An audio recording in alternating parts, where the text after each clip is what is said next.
नमस्कार, घटना चक्र में आपका स्वागत है। मैं हूं विपुल सिंह। रोज बरोज की तरह कुछ खास मुद्दों के साथ, और आज के मुद्दे जुड़े हुए हैं दो राज्यों में जो अहम चुनाव होने जा रहे हैं उसको लेकर के। अब बहुत कम समय बाकी रह गया है। 25 नवंबर को पहले चरण का मतदान होना है। देखते हैं क्या कुछ खास है आज के एजेंडे में। झारखंड में बनी सरकार तो बनाएंगे स्मार्ट प्रदेश, बाबूलाल मरांडी का ऐलान। वादे और दावों के साथ कांग्रेस का भी जारी हुआ घोषणा पत्र। लातेहार और पांकी विधानसभा सीटों का समझेंगे गणित। और जम्मू कश्मीर पर भी चढ़ा चुनाव का खुमार। मुफ्ती सईद का बीजेपी पर हमला, कहा बीजेपी के मंसूबे हैं खतरनाक। उमर अब्दुल्ला ने खोला कांग्रेस के खिलाफ मोर्चा। बड़ा सवाल, क्या जम्मू कश्मीर में होगा ऐतिहासिक सियासी बदलाव? चलिए, तो दो खास मुद्दे हैं, झारखंड और जम्मू कश्मीर। झारखंड में आज दो सीटें जो हैं उसको लेकर के खास तौर से हम बातचीत करेंगे, लातेहार और पांकी को लेकर के। इस पर विशेष तौर पे हम तमाम पैनलिस्ट हमारे साथ मौजूद हो चुके हैं। हमारे साथ मौजूद हैं आनंद कुमार साहू जी, नेता भारतीय जनता पार्टी के। उनसे समझेंगे हम कि क्या कुछ उनकी रणनीति है झारखंड को लेकर के। आलोक कुमार जी हमारे साथ हैं, वरिष्ठ पत्रकार, और उनसे हम ये समझेंगे कि लातेहार और पांकी, इन दो जो सीटें हैं, यहाँ पर क्या कुछ सियासी गणित है, जातीय समीकरण क्या है, मुद्दे क्या हैं, इन तमाम मुद्दों पर बातचीत करेंगे। इसके अलावा पुष्पेंद्र कुरैशी जी हमारे साथ मौजूद हैं, जम्मू कश्मीर और झारखंड की सियासत पर बातचीत करने के लिए। अवधेश कुमार जी वरिष्ठ पत्रकार के तौर पर हैं, इन दोनों राज्यों की सियासत पर बातचीत करने के लिए। और अजीत वर्मा जी भी हमारे साथ मौजूद होंगे, उनसे बातचीत हम करेंगे।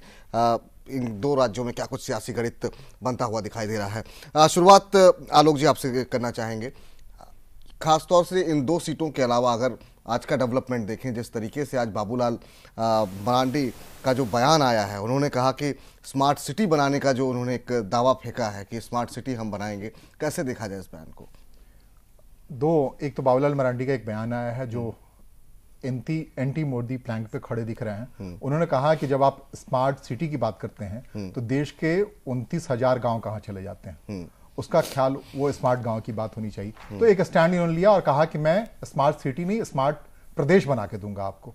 तो बाबूलाल मरांडी की एक पृष्ठभूमि रही है, वो भारतीय जनता पार्टी के पहले मुख्यमंत्री रहे हैं और उसके बाद अब वो भारतीय जनता पार्टी के खिलाफ खड़े हैं और संघ से एक बैकअप सिस्टम के जरिए अपने को जैसे तैसे संभाल रहे हैं। लेकिन दूसरी बड़ी बात जो वहां विपुल हुई वो ये हुई कि रांची में आज कांग्रेस ने अपना घोषणा पत्र जारी किया और उस घोषणा पत्र में एक बार फिर से उस खोए जनाधार को हासिल करने की कोशिश उसने की, जिसमें उसने ये कहा कि मदरसा जाने वालों को हम मुफ्त साइकिल देंगे, रंगनाथ मिश्र के रिपोर्ट को शब्दशः झारखंड में लागू करेंगे। तो ये जब बात कर रही है कांग्रेस, तो कांग्रेस हमेशा वहां इस ढंग की सियासत करती है जो 14 से 15% वोट है वो अल्पसंख्यकों का है। और असली लड़ाई बीजेपी के खिलाफ अगर आपको पोजिशनिंग करनी है तो उसका ख्याल करना होगा। और कांग्रेस इसमें झारखंड मुक्ति मोर्चा, जिसके साथ वो पिछले 15 महीने सरकार चला रही है, उससे लोहा लेती हुई दिख रही है और उस वोट में एक क्लियर कट विभाजन की कोशिश है। इसके अलावा जो कांग्रेस ने बड़ी बात कही और पहली बार कही 15 सरकार, मोदी सरकार बनने के बाद, कि इस घोषणा पत्र में उसने कायदे से अपनी दावेदारी जाहिर कर दी कि चंद्रयान मिशन दरअसल उनका मिशन था। रेलवे में जो अभी बात हो रही है कि 100% आप एफडीआई ला देंगे, तो रेलवे में सुधार का कार्यक्रम और सपना उनका है। और मोदी जो भी तमाम बातें कर रहे हैं वो तमाम बातें उन्हीं की पॉलिसी का एनहांसमेंट है। उल्टे इस घोषणा पत्र में मोदी को पर यह कहते हुए वार किया गया है कि लोकसभा चुनाव उन्होंने जब लड़ा था तो उस वक्त उन्होंने हर भारतीय के खाते में काला धन ला करके 5 लाख रुपए जमा करने की बात की थी। तो वो 5 लाख रुपए कहां गए और काला धन का असली फलसफा वो क्लियर क्यों नहीं हो पा रहा अब तक? चलिए, इस बीच आप आपके पास आ रहे हैं सर आनंद जी, आपके पास विस्तार पूर्वक बीजेपी की रणनीति हम समझेंगे। अवधेश जी, एक सवाल आपसे जानना चाहेंगे। ये जो 81 सीटों को बढ़ा करके कहा गया कि विधानसभा की 140 सीटें कर दी जाएंगी, ये एक दावा किया गया है कांग्रेस की तरफ से। इसके अलावा मंगलसूत्र दिया जाएगा।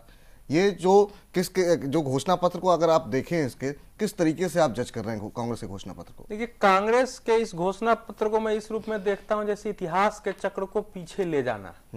एक 2001-2 के बाद से देश में एक दौर था। वैसे तो 1983 में ही पहली बार जो है एनटी रामाराव ने जो है 1 रुपये 2 रुपये किलो चावल और गेहूं की बात की थी। तो पिछले तमिलनाडु के चुनाव में 2009 के चुनाव में हमने मुफ्त जो है टेलीविजन, आपने देखा ही था, कलर टेलीविजन, केबल कनेक्शन।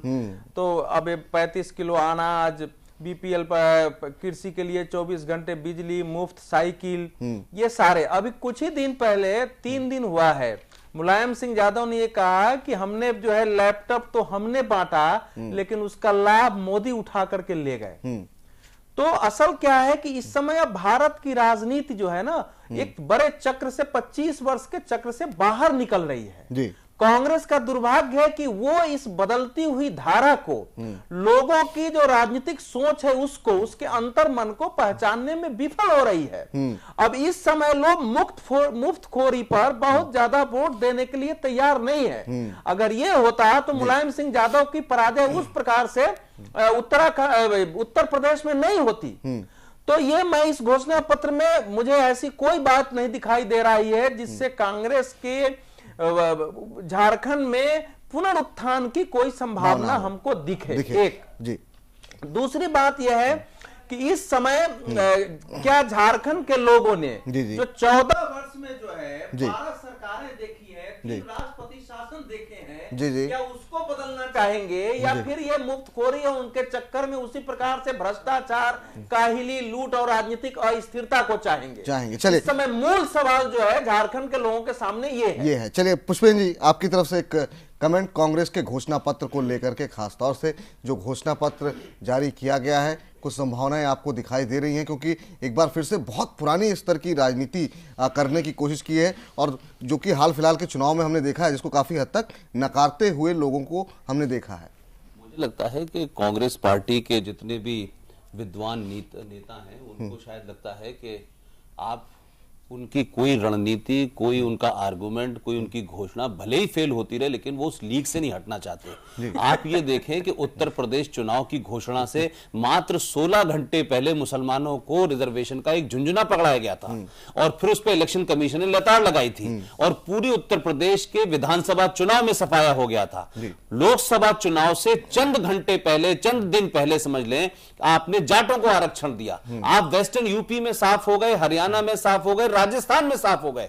मुझे लगता है कि कांग्रेस पार्टी जो बिल्कुल कहते हैं कि बहुत फुहरता के साथ लोगों को खरीदने की जो रणनीति बनाती है, खासतौर से धर्म के नाम पर, आज जब वहां मदरसे की बात कर रही है, वहां रंगनाथ कमीशन याद आया है। रंगनाथ कमीशन को बने कितने सालों हो गए, कांग्रेस की सरकार भले ही वहां न रही हो, लेकिन कितने समय से इसकी बात कभी नहीं की। लेकिन झारखंड में उस कार्ड को सिर्फ इसलिए खेला जा रहा है, यह बताने के लिए कि हम किसी और के बारे में करें न करें बात, लेकिन हम मुसलमानों के बारे में जरूर बात करेंगे। मुसलमान इनको नकार चुका है, देश के दूसरे लोग नकार चुके हैं, इसके बाद प्रतिक्रिया के चलते दूसरे लोग लामबंद हो जाते हैं। लेकिन मुझे कांग्रेस की रणनीति में कोई नई बात नहीं लगती, बल्कि कभी कभी लगता है कि अंदर का मटेरियल वही रहता है, ऊपर का कवर बदलते रहते हैं ये, जिसके चलते किसी को यह समझ में नहीं आ रहा कि कांग्रेस करना क्या चाहती है, कहना क्या चाहती है और क्या उसका मंसूबा है।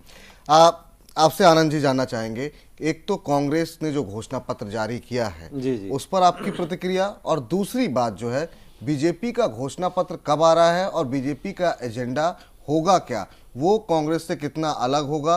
क्या फिर से सिर्फ पीएम मोदी के नाम की बात होगी या कुछ नई चीजें आएंगी झारखंड को देखते हुए?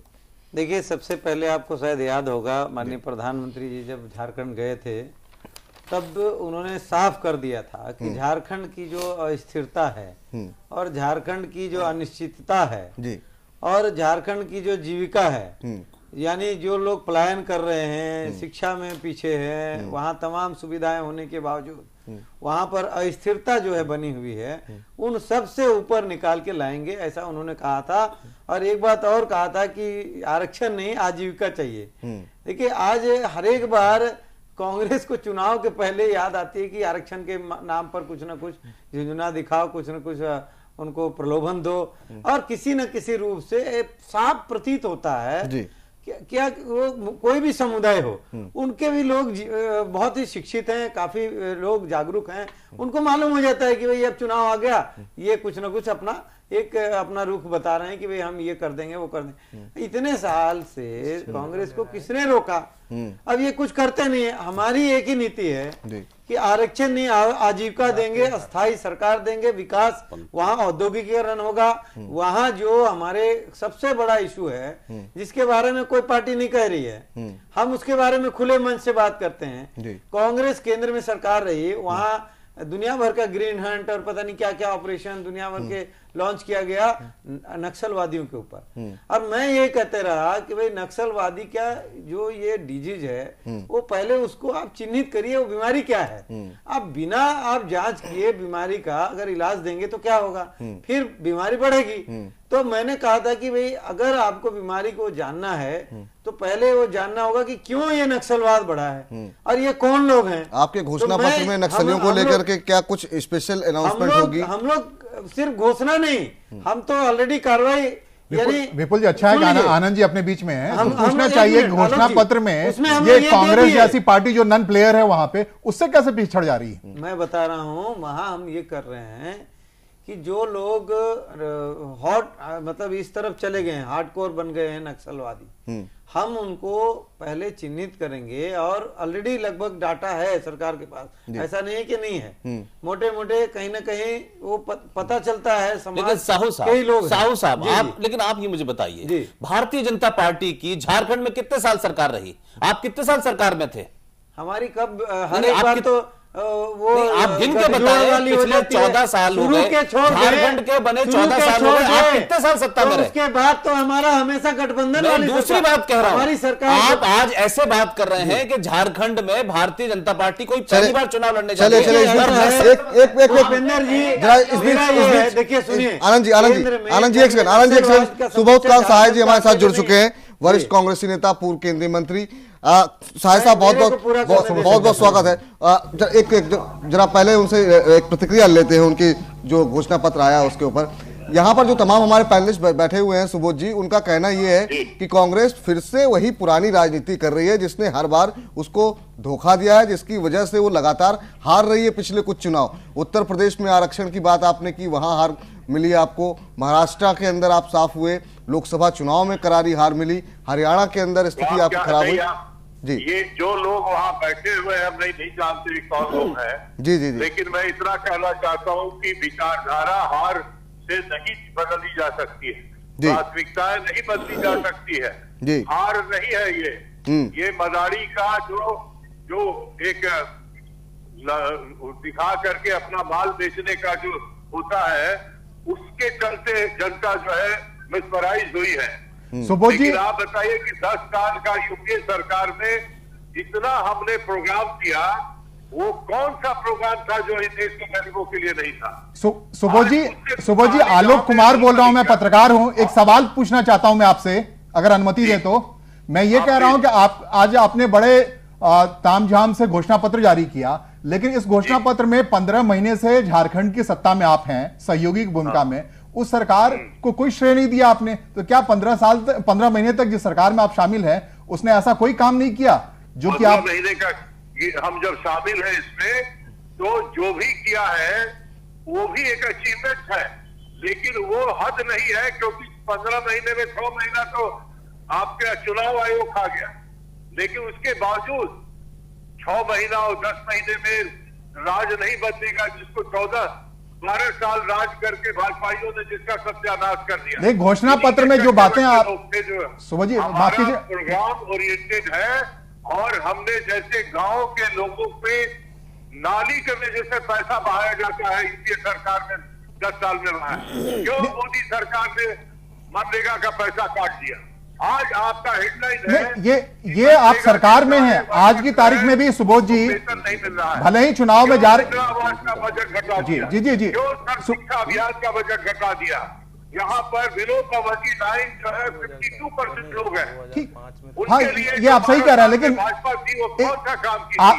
आज के आपके घोषणा पत्र को लेकर के एक बात पूछने का पत्रकार के नाते मेरा हक है, बचा जा सकता है, मेरा एक हक बनता है आज के घोषणा पत्र को लेकर। सुबोध जी, या न मिले, ये भाजपा का है मदारी पद से वोट लेना।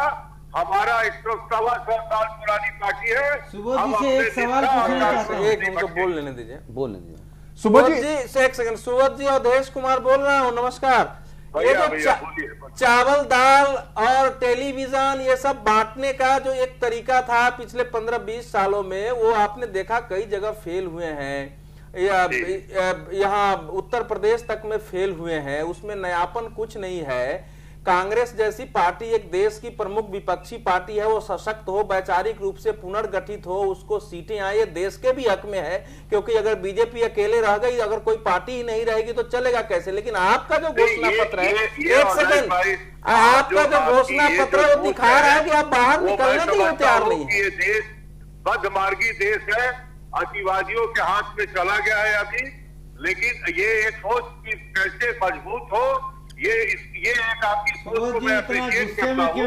लेकिन जहां बिलो पॉवर्टी लाइन 52% आबादी हो, वहां पर हम ग्राहक नहीं देंगे, उनको एक सेंस ऑफ बिलोंगिंग नहीं देंगे, तो क्या करेंगे? उनको कितना एक सवाल पूछना है सुबोध जी, मैं आनंद साहू बोल रहा हूँ।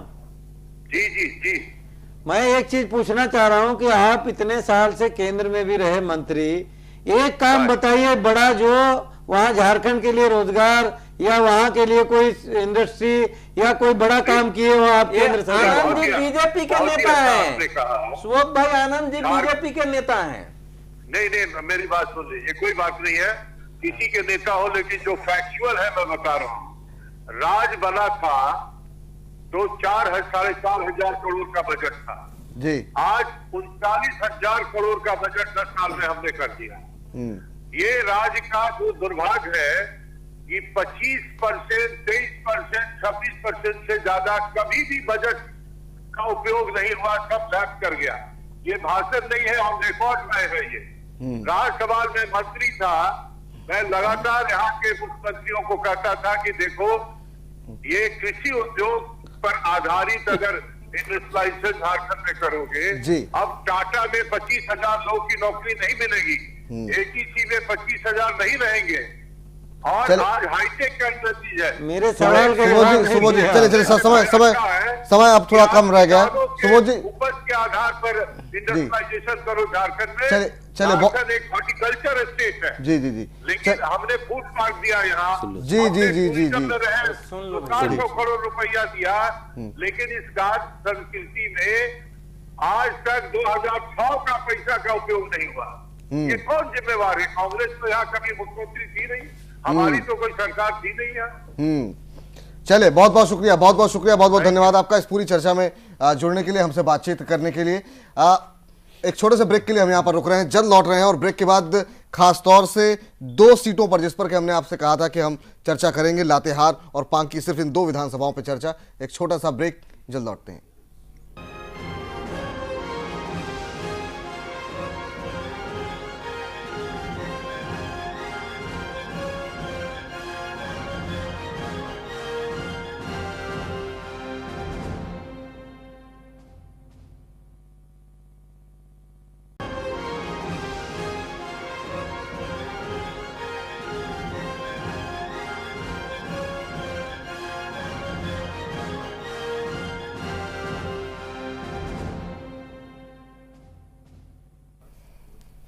घटनाचक्र में ब्रेक के बाद आपका स्वागत है। तमाम पैनलिस्ट हमारे साथ बने हुए हैं। हम बात कर रहे थे, झारखंड में आज कांग्रेस का घोषणा पत्र जारी हुआ है, तमाम तरह की सियासी बयानबाजियां भी हो रही हैं, और इस बीच हमने जैसा आपसे कहा था कि हम 2 सीटों पर आज खासतौर से विश्लेषण करेंगे, लातेहार और पांकी के ऊपर। तमाम पैनलिस्ट मौजूद हैं हमारे साथ। आनंद कुमार साहू जी हैं, नेता भारतीय जनता पार्टी के। आलोक कुमार जी मौजूद हैं हमारे साथ, वरिष्ठ पत्रकार। पुष्पेंद्र कुलशेष जी हैं, वरिष्ठ पत्रकार। अवधेश कुमार जी हैं, वरिष्ठ पत्रकार। और अजीत वर्मा जी भी हमारे साथ जुड़ेंगे वरिष्ठ पत्रकार के तौर पर। और इस बीच आलोक जी, सबसे पहले आपसे यही समझना चाहेंगे, ये जो दोनों सीट रही है, ये काफ़ी लंबे समय से जो है एक तरीके से वाम दलों का वहाँ पर काफ़ी कब्जा रहा, नक्सली प्रभावित पूरा एरिया रहा है। क्या कुछ बदलाव पिछले कुछ समय में यहाँ पर आए हैं? जातीय समीकरण वहाँ पर क्या कुछ है? मुद्दे क्या कुछ दिखाई दे रहे हैं आपको? विपुल, ये दोनों सीट 25 तारीख को यहाँ मतदान होना है, जो बाकी 13 सीट हैं उसके साथ साथ। लातेहार के पृष्ठ में दोनों सीट, आपने जैसा कहा कि नक्सलवाद प्रभावित हैं। आज भी माओवादी नेताओं ने इसी दोनों सीट के किसी जंगल में जाकर के अपना फरमान जारी किया है, चुनाव बहिष्कार वाला। लेकिन जो धरातल पे स्थिति है, पिछले साल भर में इनकी कमर टूटी है, और लेकिन छत्तीसगढ़ से लगे हुए इलाके में हैं, तो लगातार आईबी के इनपुट्स हैं कि और इसलिए भी चुनाव आयोग ने इनको अलग से यहाँ पे पैरामिलिट्री फोर्स के बेहतर डेपुटेशन के साथ ये चुनाव कराने का फैसला किया है। तो अब तक जो रहा है झारखंड बनने के बाद, तो जो भी उम्मीदवार यहाँ से जीतता रहा है, जी। उस पर ये इल्जाम रहा है कि कहीं ना कहीं वो इस बैकिंग से जीतता रहा है, जो कि नक्सलाइट्स के बैकिंग रहे हैं उसके पीछे। जैसे मतलब बताओ कि जो बैद्यनाथ राम हैं अभी बीजेपी के उम्मीदवार हैं और जीते हुए वहां के विधायक हैं, और लातेहार से उन्हें उम्मीदवार बनाया गया है। जो पहली सरकार बनी थी इसमें ये जेडीयू से थे, एक ऐसी पार्टी से थे जहां की जिसके लिए कोई बड़े कैंपेन की जरूरत नहीं पड़ती थी, सुरक्षित सीट है और सुरक्षित सीट थी, और पहले तब भी सरकार में शामिल थे। और जब आप बात करेंगे तो बैद्यनाथ राम सरकार में लगातार जितनी भी सरकारें रही हैं उसमें लगभग शामिल रहे हैं, 2-3 सरकार छोड़ दें, लेकिन इनके कॉन्स्टिट्यूंसी में अगर कोई काम किया है तो आप धरातल बजाएंगे तो पाएंगे कि बिल्कुल नहीं हुआ है। और अभी थोड़ी देर पहले जो कांग्रेस के बड़े नेता कह रहे थे कि झारखंड में वाकई 52% लोग शिक्षा के क्षेत्र में काम हुआ है, बड़ी बदहाली स्थिति, क्योंकि जब वो मंत्री थे, शिक्षा मंत्री, तब काम हुई है। बिल्कुल। दूसरी बात मैं कहूं कि उन जंगलों में अगर किसी ने काम किया है तो आनंद जी सही कह रहे हैं कि संघ के लोगों ने काफी काम किया है। एकल विद्यालय वहां काम कर रहा है, सरकार से अलग काम किया है लोगों ने, और वहां काफी हद तक मिशनरी का भी काम रहा है। लेकिन मिशनरी और संघ के काम के बीच में बीजेपी को एक स्पेस बनानी है। और जो धरातल पे लातेहार की जो वास्तविक स्थिति है, आज वहां पर मेरी जानकारी के मुताबिक मुख्यमंत्री हेमंत सोरेन भी थे, तो वहां पे जेएमएम से सीधी टकराहट है। और ये बहुत दिनों के बाद हो रहा है कि जेएमएम को माना जाता था कि आदिवासी कॉन्स्टिट्यूंसी को ये लेते हैं, आदिवासी लोगों को लेते हैं। बीच में रोक करके एक सवाल मैं आपसे ले रहा हूं कि लातेहार के अंदर जो है ये जो गठबंधन था वो भी टूटता हुआ दिखाई दिया। कांग्रेस, आरजेडी, जेएमएम ये तीनों अपने उम्मीदवार उतार रहे हैं, तो क्या आपकी राजनीतिक समझ क्या कहती है? क्या बीजेपी को इसका फायदा होगा? क्या ये तीनों के प्रत्याशी अगर एक साथ खड़े होंगे? बिल्कुल, ये सेक्युलर वोट और नॉन सेक्युलर वोट की बात आप समझ रहे होंगे, लेकिन लातेहार में मुस्लिम पॉपुलेशन बहुत कम है, तो वहां ये लड़ाई नहीं के बराबर है। और इसलिए जातिगत समीकरण के नाते वहां पर ये गठबंधन जो बड़े तय से लाया गया था कि कांग्रेस, बीजेपी, कांग्रेस, आरजेडी और जेडीयू साथ साथ चुनाव लड़ेगी, तो यहां पर आमने सामने, चूंकि हमेशा से प्लान रहा है, बैद्यनाथ राम पहले आप बताया कि जेडीयू से थे और उस विचारधारा से थे, तो ये महसूस करते हुए कि यहां पर एक निम्न वर्ग के लोगों के बीच में एसटी सीट है, रिजर्व सीट है, तो वहां पे एससी सीट है, तो वहां से इनकी दावेदारी बन सकती है, इसलिए लड़ाई है। और जो अगर आनंद जी कह रहे हैं कि वहां काम हुआ है, तो मंत्री के नाते बिल्कुल काम नहीं हुआ है, और काम हुआ होता तो इतने लोलुपता के साथ तमाम दल नहीं अपने उम्मीदवार उतार रहे होते, और वहां अलायंस टूटा है। इसकी वजह से जरूर लग रहा है लोगों को कि वहां बीजेपी का प्रत्याशी कमजोर है और इसे मैं हरा सकता हूं, मैं हरा सकता हूं, मैं हरा सकता हूं। अवधेश जी, आपको क्या लग रहा है? आपसे जानना चाहेंगे कि वहां पर ये जो गठबंधन था वो जो टूटा है और जो समीकरण बनते दिखाई दे रहे हैं, इसका फायदा क्या वहां पर बीजेपी को मिलता हुआ दिखाई दे रहा है आपको? देखो, लोकसभा चुनाव में दोनों इन सीटों पर भारतीय जनता पार्टी को बढ़त थी, और वो बड़ी बढ़त थी। लेकिन जो 2009 का चुनाव था, लातेहार से केवल 438 वोट से जीते थे जो बैद्यनाथ राम थे, केवल 438 वोट, वो संजोग से जीत गए थे। 2009 में बीजेपी जीती थी विधानसभा में। बीजेपी मैंने 438 वोट से जीते, कराओ तो 438 वोट ऐसी बढ़त नहीं है जिसको अस्थायी, इसलिए कि बीजेपी के लोग ही उनको वोट देना वहां नहीं चाह रहे थे।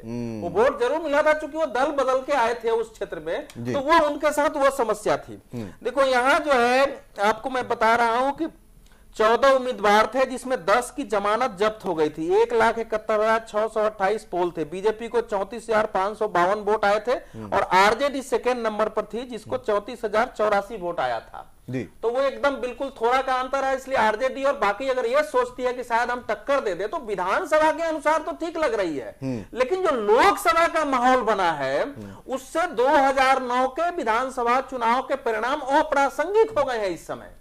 2014 से एक भारत की दूसरी राजनीति जो है हमारे सामने दिख रही है। इसलिए इस समय हम ये स्वीकार करने को तैयार नहीं है कि ये 438 वाली स्थिति रह जाएगी। लेकिन हाँ, जो वहां नक्सल मतलब माओवादी का क्षेत्र है, जिस प्रकार से स्थानीय नेताओं के वहां माओवादियों से मिली भगत सामने आई है, अब उसमें वो क्या करते हैं आगे वो कहना कठिन है, क्योंकि पलामू में ये पता चल रहा है धीरे धीरे अन्य जगह कि जो पार्टियों के कुछ नेता हैं वो भी मिले हुए हैं नक्सलियों से, बल्कि बहुत सारे नक्सलियों को खुद पाल के चला रहे हैं। तो वो क्या वहां भूमिका निभाएंगे, कैसे करेंगे, वो पता नहीं। उनको बीजेपी और कौन खरीदने की कोशिश करेगी, कौन विरोध करने की कोशिश करेगी, एक बड़ा प्रश्न है। लेकिन वोट के आधार पर भारतीय जनता पार्टी का पलड़ा इस समय वहां मेरी दृष्टि में, चाहे वो सामाजिक समीकरण देख लीजिए, सरकार के प्रति और जो उम्मीदवार हैं उनको देख लीजिए, तो इस समय बीजेपी का पलड़ा मुझे भारी दिखता है। बीजेपी का पलड़ा भारी दिखाई दे रहा है। साहू जी, आप कुछ कहना चाह रहे हैं? निश्चित रूप से, क्योंकि मैं एक चीज और कहना चाहूंगा, वहां उस क्षेत्र में देखिए अभी हमारा जो लोकसभा में जो अभी जीते हैं जी, सारे सीटों से हम लोगों को, जबकि प्रत्याशी एकदम नए नए उतारे गए थे, और उसके बावजूद हमें इतनी भारी बढ़त मिली है। और उसी प्रकार का एक माहौल अभी बनने वाला है, क्योंकि आदरणीय प्रधानमंत्री जी जिस प्रकार का एक काम का जो आंदोलन छेड़े हैं देश भर में, कि भाई हर एक राज्य में, चाहे हमारी शासन है चाहे नहीं है, चाहे हम चुनाव है चाहे नहीं है, काम करेंगे और काम करके युवाओं को अच्छा भविष्य देंगे। ये इस प्रकार की जो भावना लेके काम कर रहे हैं, उसको लोग समझ रहे हैं। और देश ही पूरा एक तरह से गोलबंद हो रहा है कि भारतीय जनता पार्टी एकमात्र है जहां अगर मेजोरिटी से सरकार बनेगी तो कुछ ना कुछ अच्छा परिणाम निकल के आएंगे, अच्छे मुख्यमंत्री हमें मिलेंगे। जैसे कि आप देखिए हरियाणा में 4 सीट से सीधा हम 47 सीट आ गए, जबकि झारखंड में तो हम हमारा मेजोरिटी में सरकार रह चुकी है, एक अच्छा संगठन है। देखिए अवधेश जी, मैं समझ सकता हूँ आपकी बात को, लेकिन राजनीतिक रूप से अगर वहां आप देखेंगे झारखंड में, तो कांग्रेस का नेता कौन, उसके बाद आसू का नेता अभी हमारे साथ ऑलरेडी आ गए हैं, कांग्रेस का नेता दर्द छलक के आगे जमा पे, जेबीएम का नेता बाबूलाल मरांडी, जेएमएम का नेता शिबू सोरेन जी का अभी लड़का हेमंत सोरेन। अब इन लोगों का अपना खुद का कोई छवि ऐसा है नहीं साफ सुथरा, और हम लोगों ने इस बार कोई मुख्यमंत्री का घोषणा नहीं किया, अर्जुन मुंडा प्रधानमंत्री जी को सामने रख के हम लोग चुनाव लड़ रहे हैं। और इसीलिए सभी को, जनता को यह लग रहा है कि अगर जब प्रधानमंत्री पूरे विश्व के लीडर के रूप में उभर रहे हैं, चलिए साहू जी, तो जी क्या बिल्कुल आपकी बात झारखंड सही के है। एक चलिए नेता जरा को कंट्रोल नहीं कर सकते, जरूर कर सकते हैं। पाकी पर आते हैं, पाकी पर आते हैं। पाकी की स्थिति भी अगर देखा जाए तो लगभग लातेहार जैसी ही है। क्या कुछ खास आपको वहां के अगर कुछ आंकड़े अगर आप दे सके हमारे दर्शकों को तो? आलोक जी। बिल्कुल, पाकी की स्थिति लातेहार से लगा हुआ कॉन्स्टिट्यूंसी है ये, और जैसी बात हो रही थी सीपीआई एमएल या माओवादी का अच्छा खासा प्रभाव रहा है यहाँ पर। और वहाँ एक शख्स हैं विदेश सिंह, अभी तो फिलहाल वो उनकी पार्टी जिससे वो जीत कर आए हैं वो निर्दलीय हैं, और निर्दलीय जीत का आना अपने आप में दर्शाता है कि कौन सी बैकिंग में रही होगी और कैसा रहा होगा। और इससे पहले वो आरजेडी से जीत कर आए थे, तो वहाँ एक समीकरण जो कुछ भी बनता है और वहीं से अपील हो रहा है कि मतदान का बहिष्कार, या जब मतदान के बहिष्कार की बात होती है तो भारतीय जनता पार्टी जैसे पार्टी ने भी उस इलाके से एक सरेंडर्ड नक्सलवादी को टिकट दिया है, अलग सीट से दिया है। तो जाहिर तौर पे रस्साकसी है हर दलों के बीच में कि अपील उनके पक्ष में हो जाए, और उस पक्ष में विदेश सिंह इस बार फिर से अपने पक्ष में ऐसा कोई अपील करवा पाते हैं या नहीं करवा पाते हैं, ये देखने वाली बात होगी। लेकिन पाकी के धरातल स्थिति यही है कि बहुत कम मतदान हुआ था पिछली बार भी, और इस बार लेकिन कहा जा रहा है जो वहां से जो इनपुट्स आ रहे हैं और जिस ढंग से आवाजाही हो रहे हैं लोगों के, पहले बिल्कुल कर्फ्यू जैसा माहौल होता था इन सब मौकों पर, तो जो चहलकदमी दिख रही है पाकी जैसे कॉन्स्टिट्यूंसी में, तो लगता है इस बार, और हमें भी उम्मीद करनी चाहिए कि नक्सलियों का असर कम होगा और वोट परसेंटेज बढ़ेगा। तो वोट परसेंटेज जब बढ़ेगा तो विदेश सिंह का करिश्मा चलता है या नहीं चलता है, वो देखने वाली बात होगी। पुष्पेंद्र जी, लातेहार और पाकी दोनों सीटों पर आपकी राय जानना चाहेंगे। आप जो मौजूदा स्थिति है उसको कैसे देख रहे हैं? देखिए आलोक जी, जो सारी निटिकिटीज बता रहे हैं कि इस पूरे इलाके में जो नक्सल प्रभावित है और बगैर उनकी मदद के कोई नहीं जीतता है, कहीं ना कहीं बैकिंग होती है। लेकिन मेरा सवाल यह है कि नरेंद्र मोदी जी, आपको अगर याद हो कि लोकसभा के चुनाव में भी और बार बार वो ये कहते रहे हैं कि जो लोग भटक गए हैं, हथियार जिन्होंने उठा लिए हैं, वो मेन स्ट्रीम में आए। और मैं समझता हूं कि जहां ये जो 14 साल पुराना राज्य है, इसमें 27% मैं समझता हूं ट्राइबल हैं, और कोई 26 सीटें जो हैं SC ST की इसमें रिजर्व हैं, और पूरे ज्यादातर इलाका जो है वो नक्सल प्रभावित है। अब भारतीय जनता पार्टी अपने घोषणा पत्र में नक्सल को लेके, उनके रिहेबिलिटेशन को लेके किस किस्म से विकास की बात करेगी। मुझे लगता है कि झारखंड की पॉलिटिक्स बहुत ज्यादा लोकल लेवल के ऊपर बहुत ज्यादा, जैसे कहते हैं, कॉम्प्लेक्स है। ऐसे में नरेंद्र मोदी जो बड़ी बात कहते हैं, चाहे वो विकास की बात हो, देश को आगे चलने की बात हो, मुख्य धारा की बात हो, वो कितना अपील कर पाएंगे, ये बड़ा महत्वपूर्ण होगा। और दूसरी बात मुझे जो कहनी है, मैं समझता हूं कि आलोक भाई ने कल भी उस पर इशारा किया था कि झारखंड के अंदर पार्टियां गठबंधन नहीं कर रही हैं, गठबंधन कुछ उद्योगपति करा रहे हैं, और किससे किसका गठबंधन होना चाहिए और कौन जीतना चाहिए, ये उद्योगपति इन्वॉल्व है उसमें। और माजी में भी ये हुआ और इस बार भी ये हो रहा है कि आप ये नहीं तय कर रहे हैं कि इसके साथ आप गठबंधन इसलिए करें कि आपकी विचारधारा है या आप एक साथ आए। ये इसलिए हो रहा है कि अगर बीजेपी की सरकार बनानी है तो किस किस का गठबंधन उद्योगपति तय कर रहे हैं। टिकटों में भी उनका क्या कहते हैं सीधा सीधा हाथ है। ये एक खतरनाक है जो कि पहले भी हुआ है और अभी भी हुआ है। तो जो भी सरकार बनेगी उस पर उद्योगपतियों का किस तरीके से सीधा कब्जा होगा, किस तरीके से वो उनको नचाएंगे, ये उसके भविष्य के लिए एक बड़ा खतरा भी है। बड़ा खतरा होगा। चलिए एक छोटी छोटी टिप्पणी ले लेते हैं। अवधेश जी, आपसे जानना चाहेंगे, आज जिस तरीके से मरांडी जो है, जिस तरीके से अग्रेसिव तरीके से सामने नजर आए, बीजेपी कांग्रेस दोनों को निशाने पे लिया, कहने लगे स्मार्ट सिटी स्मार्ट स्टेट बनाऊंगा इस पूरे राज्य को। केंद्र से चल रही है कांग्रेस और बीजेपी, ऐसी पार्टियां हैं जो कि केंद्र से चलाती हैं और राज्यों को लेकर के खरीद फरोख्त के जरिए सरकार बनती है। तमाम आरोप उन्होंने लगाए हैं। कैसे देख रहे हैं आप मरांडी की भूमिका को इस चुनाव में?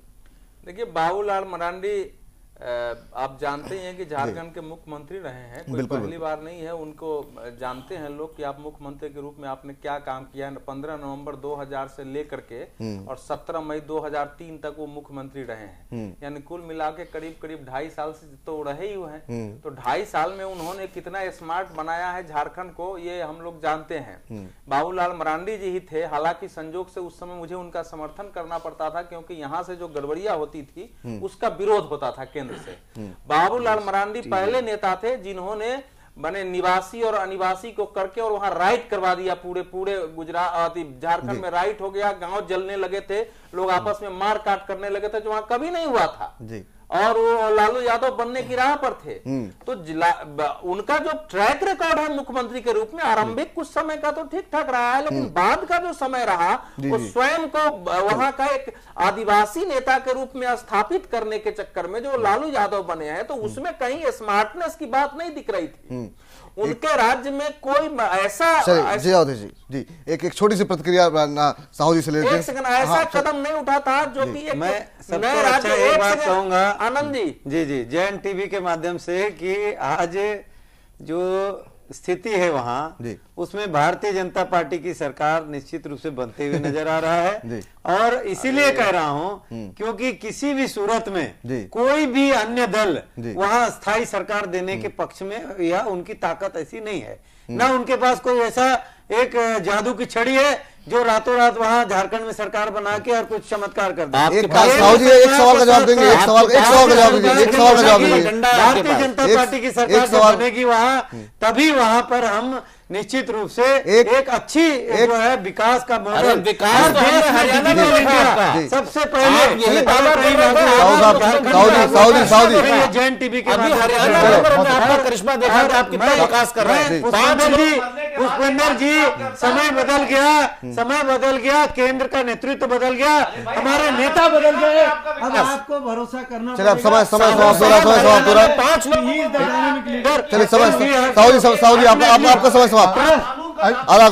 आलोक जी ये बता, ये एक जो बड़ी बात वहां समझ आ रही है झारखंड को लेकर के कि बीजेपी को वहां बाय डिस्गाइज झारखंड मुक्ति मोर्चा से मोर्चा लेना है, और झारखंड मुक्ति मोर्चा अकेली ऐसी पार्टी है जो वहां सरकार में है, संसाधन उसके पास मौजूद है और सभी सीटों पे लड़ रही है। वो भारतीय जनता पार्टी अंतर्विरोध में जी रही है। ऑल झारखंड स्टूडेंट यूनियन से उसको समझौते और एलजेपी से उसको समझौते ने पार्टी के अंदर एक अलग सा विवाद खड़ा कर दिया है और लोग पूरे उत्साह से इसको लेकर जुट पाएंगे, इसमें संदेह है। और इस बात को लेकर भी संदेह है कि गठबंधन की सरकार जब भारतीय जनता पार्टी ने वहां बनाई है तो ये जो राज्य जहां पहुंची है उसका बहुत हद तक अपयश भारतीय जनता पार्टी। एक 10 सेकंड में साहू जी आप जवाब दे दीजिए। जम्मू कश्मीर में आप 44+ की बात करते हैं, दिल्ली में कह रहे हैं कि 50 से ज्यादा सीटें आएंगी, झारखंड पर इतनी खामोशी देखने को मिल रही है, वहां आपको गठबंधन करना पड़ रहा है, बाकी जगहों पे इतना कॉन्फिडेंस है, गठबंधन तोड़ के आगे बढ़ रहे हैं। महाराष्ट्र में आपने 25 साल पुराना गठबंधन तोड़ दिया, ऐसा लगता है कि आपके अंदर भी कॉन्फिडेंस उतना है नहीं? बहुत संक्षेप। मुझे बहुत कॉन्फिडेंस है और मुझे लगता है कि जो भी पार्टी की बात कर रहे हैं पार्टी ने एक तय करके, देखिए वो कोई बहुत बड़ी पार्टी नहीं है, एक हमारा क्षेत्रीय दल है और एक पहले से हमारे साथ रहा है और लगातार वो क्षेत्र की बात करता है, झारखंड के विकास की बात करता है, हमारे विचारधारा से मिला हुआ है, इसीलिए उसको रखा गया है और वैसी कोई बात नहीं है। दूसरी वहां उसकी खास एक अहमियत रोल बताता हूं मैं, क्योंकि वो महतो जो कोयरी कुर्मी महतो जो है उस जाति का एक अच्छा सा वोट बैंक है। जम्मू कश्मीर में निश्चित रूप से वो क्षेत्र दीजिएगा जी, जो झारखंड के लिए छोटे से हमारे ब्रेक के लिए अच्छा फायदा होगा ये सोच करके चलिए आपकी बात ने तय किया है। चलिए बात कंप्लीट हो गई आपकी। एक छोटे से ब्रेक के लिए रुक रहे हैं, ब्रेक के बाद बात करेंगे जम्मू कश्मीर की। घटना चक्र जारी है, आप बने रहिए हमारे साथ।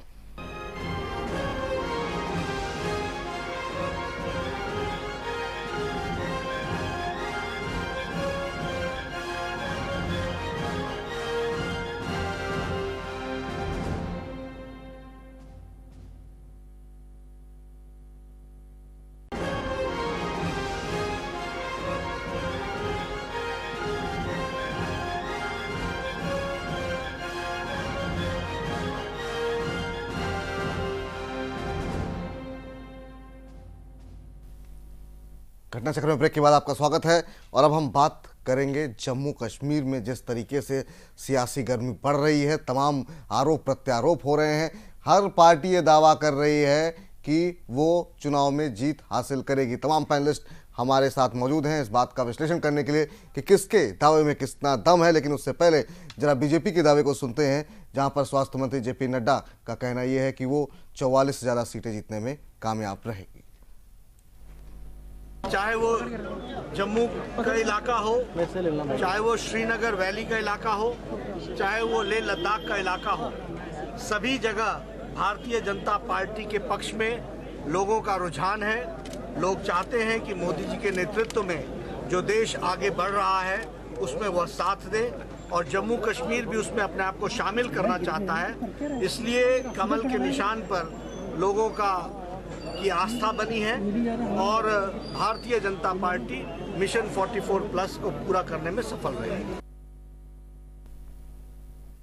चलिए, तो समय की कमी है, सभी पैनलिस्ट से अनुरोध है कि बहुत संक्षेप में अपनी बात रखें ताकि ज़्यादा से ज़्यादा सही विश्लेषण हम कर पाएं। अवधेश जी, आपके साथ शुरुआत करते हैं। 370 को लेकर अब बात नहीं हो रही है, तमाम पार्टियां बात कर रही थी, लेकिन अब हम देख रहे हैं जैसे जैसे चुनाव नज़दीक आ चुका है तो वहां पर बीजेपी भी इस मुद्दे को उठा नहीं रही है। बीजेपी की एक विधायिका जो विधायक के लिए लड़ने जा रही है, उनका कहना यह है कि अगर इस पर को लेकर कोई छेड़छाड़ होगी तो वो बंदूक तक उठा लेंगी। क्या कुछ सियासी गणित आप देख रहे हैं और जो तमाम आरोप प्रत्यारोप देख रहे हैं, जम्मू कश्मीर की सियासत को कैसे समझ रहे हैं आप इस समय? देखिए, 370 अगर केंद्र के भारतीय जनता पार्टी के राष्ट्रीय मैनिफेस्टो में शामिल है तो वो अगर राज्य के मैनिफेस्टो में शामिल हो या नहीं हो मेरे लिए बहुत मायने नहीं रखता है, केवल विश्लेषण का विषय हो जाएगा ये। जी। अगर सेंटर चाह रही है कि 370 हटेगा तो स्टेट का अगर उसकी सरकार बनती है तो मैनिफेस्टो में हो या नहीं हो, लेकिन यह बात जरूर है कि तत्काल में उन्होंने ऐसे लोगों को पार्टी में शामिल किया है जो 370 के समर्थक रहे हैं।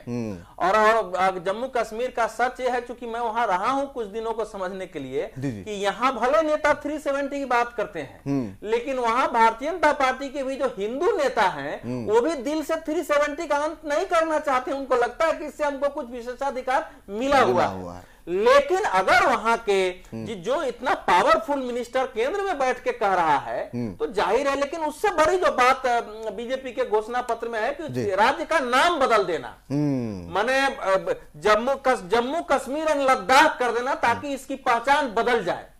फिर जो जितने वो 1947 तक के शरणार्थी हैं उन सबको नागरिकता बजाबता दे देना। नागरिकता देने के बाद ऐसे ही वहां की डेमोग्राफी चेंज हो जाती है। और भारतीय जनता पार्टी जो है 3 सीटें जीती है वहां लोकसभा में, उसके इस समय लद्दाख और जम्मू और उधमपुर तीनों जगह उसकी ताकत है। केवल घाटी का समस्या है, घाटी में अगर भारतीय जनता पार्टी 5, 6, 7 सीटें भी अगर निकाल लेती है तो सत्ता का समीकरण भारतीय जनता पार्टी के पक्ष में हो सकता है। बीजेपी महबूबा मुफ्ती के साथ जाएगी, गठबंधन बनाएगी चुनाव के बाद, लग रहा है? ये अभी चुनाव के बाद मैं इसको अभी किसी पार्टी का नहीं, लेकिन किसी के साथ भारतीय जनता पार्टी चुनाव के बाद बाद अगर परिस्थिति बनती है तो दूसरी पार्टियां भारतीय जनता पार्टी के पास इसलिए आएगी कि केंद्र में उसकी सरकार है। चलिए, अगर केंद्र में सरकार नहीं होती तो समीकरण उसके पक्ष में नहीं। चलिए अवधेश जी, आपकी राय जम्मू कश्मीर के चुनाव को लेकर के संक्षेप में जानना चाहेंगे। अब आज ही बीजेपी की तरफ से वहां पर बाकायदा एक गाड़ी भेजी गई है, उस गुजरात की तर्ज पर 3D अंदाज में जो है वहां पर कैंपेनिंग अब की जा रही है। कैसे आप देख रहे हैं नए तरीके की चुनाव प्रक्रिया और वहां के सियासी समीकरण को कैसे समझ रहे हैं? मुझसे पूछ रहे हैं आपने? नहीं, पुष्पेंद्र जी से बहुत संक्षेप में।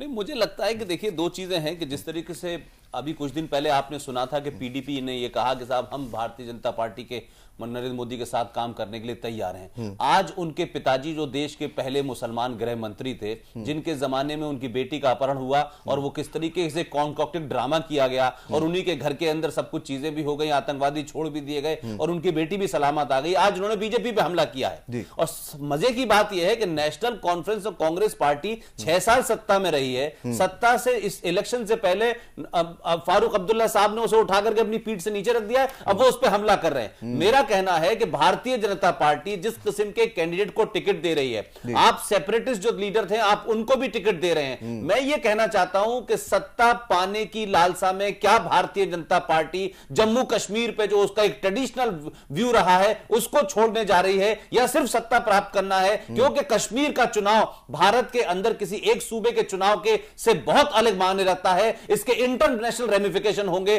पूरी दुनिया इसको देख रही है। भारत और पाकिस्तान की सीमा पे लगा हुआ है, पाकिस्तान लगातार इस कश्मीर के मामले को यूएनओ में उठाता रहा है। बहुत सारी चीजें हैं। मुझे लगता है कि इस वक्त जो भारतीय जनता पार्टी करने जा रही है, आप केंद्र में कहते हैं धारा 370 है और आप राज्य में ऐसे लोगों को टिकट देते हैं जो कहते हैं इसकी बात करते हैं हम बंदूक उठा लेंगे। तो कहां किस तरीके से तालमेल होगा, यह बड़ा नाजुक और जिसे कह सकते हैं हम कि बड़ा कठिन डगर है बीजेपी के लिए। लेकिन जिस तरीके से एनसी बिल्कुल हाशिए पे चली गई है, पीडीपी के अंदर भी है, अगर भारतीय जनता पार्टी सबसे बड़ी पार्टी बन जाती है तो मुझे लगता है ये उसकी जीत के बराबर की बात होगी। आलोक जी, आपकी प्रतिक्रिया दो तीन मुद्दों पे। एक, क्या बाढ़ का मुद्दा नेशनल कॉन्फ्रेंस के लिए नुकसानदायक होगा, एंटी इनकम्बेंसी रहेगी? कांग्रेस जिस तरीके से देश भर में अपना विश्वास खो रही है, क्या कश्मीर में भी, जम्मू कश्मीर में भी ऐसी स्थिति होगी? बीजेपी के लिए जो उसकी इमेज है, वो क्या जो 44+ की बात कर रही है वो क्या वाकई में हकीकी रूप ले पाएगा, हकीकत में बदल पाएगा? संक्षेप में। मैं नड्डा के बयान से जाता हूं जिसमें उन्होंने बड़े कायदे से भारतीय जनता पार्टी का नाम लेने के बजाय कमल निशान के लिए वोट मांगा है। कमल का एक समान रिश्ता है और ये सर्वग्राहिता की ओर बढ़ रहे हैं। इसके लिए उन्हें 370 छोड़ना पड़े या जो कुछ भी करना पड़े, उनको हर सीट पे अपना उम्मीदवार देना है। पिछले दिनों में बहुत अवधेश जी बता रहे थे वहां उन्होंने वक्त गंवाया है और बिताया है। हमने भी देखा है कि वहां हर सीट पर भारतीय जनता पार्टी अपने उम्मीदवार को खड़ा कर पाए, ये भी मुमकिन नहीं होता रहा था। लेकिन पहली बार ऐसा हुआ है कि हर सीट पर टिकट लेने के लिए लोग कतार में लगे हैं और ये सब नतीजा है इस बाढ़ का, इस विभीषिका का, जिसको कि नरेंद्र मोदी ने जिस ढंग से अपनी दिवाली काली करके वहां गेन करने की कोशिश की है। और अब जब रिटर्न गिफ्ट लेने की बारी आई है तो बीजेपी तमाम वो प्रयोग कर रही है जो कि 44+ की तरफ बढ़ते हुए दिखाई दे। चलिए बीजेपी से ही पूछते हैं, आपकी एक तो इमेज जो बनी हुई है और घाटी में जिस तरह के समीकरण हैं, जो मुद्दे कश्मीर को लेकर के जो आपकी पार्टी की राय बनी हुई है, ऐसे में 44+ की बात करना, क्या आपको लग रहा है कि आप अचीव कर पाएंगे? और अगर उसके इर्द गिर्द रहते हैं तो किस पार्टी के साथ आप गठबंधन करेंगे जो आपकी इस लाइन पे 370 पे आपके साथ आ सके?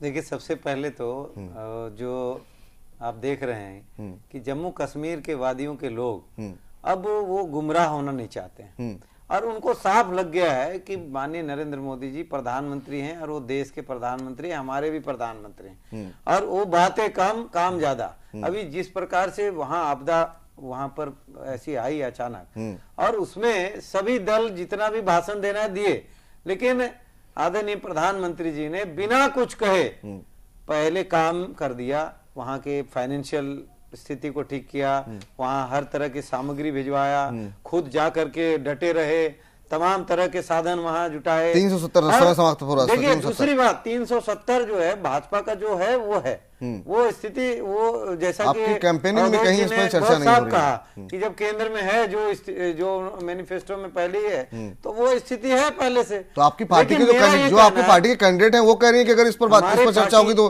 बंदूक उठा मैं एक लोगी। चीज यहाँ कहना चाहूंगा कि जिस तरह से डॉक्टर जितेंद्र सिंह जी को सीधे जी। प्रधानमंत्री जी ने प्रधानमंत्री कार्यालय से जोड़ा, यानी राज्य मंत्री का दर्जा दे करके सीधा काम से जोड़ करके वहां की स्थिति को मजबूत किया शुरू दिन से, उससे साफ जाहिर हो गया है, वहां के लोगों को विश्वास बन गया है कि भारतीय जनता पार्टी अगर शासन में आती है तो निश्चित रूप से कश्मीर और जम्मू कश्मीर और लद्दाख के लोगों को वहां की जो स्थिति है चलिए, आज चलिए, यहाँ एक बात जबकि देखो, यहाँ तक कि जो अब ये एक समापन के पाकिस्तान बाद- ऑक्युपाइड जो है, जम्मू ऑक्युपाइड कश्मीर है, एक बात और कहना वहाँ चाहूं के कि लोगों मैं आपको को भी ये बताऊं- लग रहा है कि हम गलती सर, से हाँ। ये पाकिस्तान में है, जी। भारत में आए, ऐसा आंदोलन चल रहा है, चलिए। इसीलिए आनंद क्योंकि जी, प्रधानमंत्री जी का काम देखा है। आप ही की बात को मुझे जोड़ता लगता हुआ है। कहता हूं जी। कि जम्मू कश्मीर में भारतीय जनता पार्टी ने जिस तरह का सदा प्लान बनाया है, अगर झारखंड में भी ऐसा ही सदा प्लान बनाया होता तो ये तमाम विवाद लंबा नहीं खिंच रहा होता। देखिए झारखंड की स्थिति चलिए, भी ठीक हो अब जाएगी, अभी इस देखिएगा। कार्यक्रम को समेटने का वक्त हो गया। घटना चक्र को यहीं समेटते। बहुत बहुत शुक्रिया